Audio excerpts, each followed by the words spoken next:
This is Hena Talati. Welcome to It's Tomorrow News.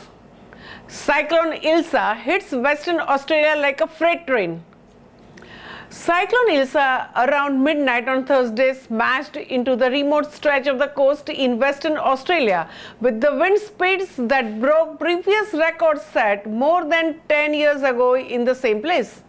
After brewing off the coast for days, Cyclone Ilsa made the landfall between Grey and Pardoo Roadhouse as a Category 5 storm, according to the Australian Bureau of Meteorology. This is considered as the equivalent of a Category 4 Atlantic hurricane. After making landfall, the cyclone has weakened and is moving southeast across the state, bringing heavy rain and sustained winds of 120 kilometers per hour. Just before it hit the mainland, Ilsa sped over the Bed-Out Island, a tiny island where its sustained wind speeds reached 135 miles per hour over 10-minute period. The cyclone George was the previous record holder with 194 kilometers per hour back at the very same location, the BOM tweeted. Overnight, the wind gust on the island, which is breeding ground for the seabirds, reached to as high as 288 kilometers per hour.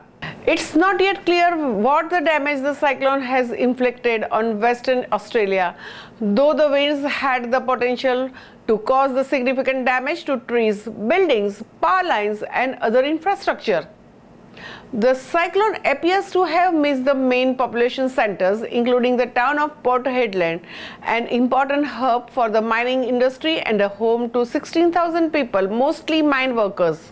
Certainly, there will be a damage up along the coastal areas where the crossing occurred, but largely the populated areas did escape the brunt of the ice as it crossed the coast, said from the Western Australian Department of Fire and Emergency Services. Early Friday, reports emerged of the great damage at the Pardoo Roadhouse, a popular destination for travelers on the highway along the coast. Authorities have warned residents to tie down anything that might take flight in strong winds, that is caravans, tarpaulins, trailers and any loose objects. As per the meteorologists, winds of this strength are extremely dangerous. Not only can they bring down the trees, power lines and damage roofs and houses, but they can also lift large loose objects from the yards and loft them into the air.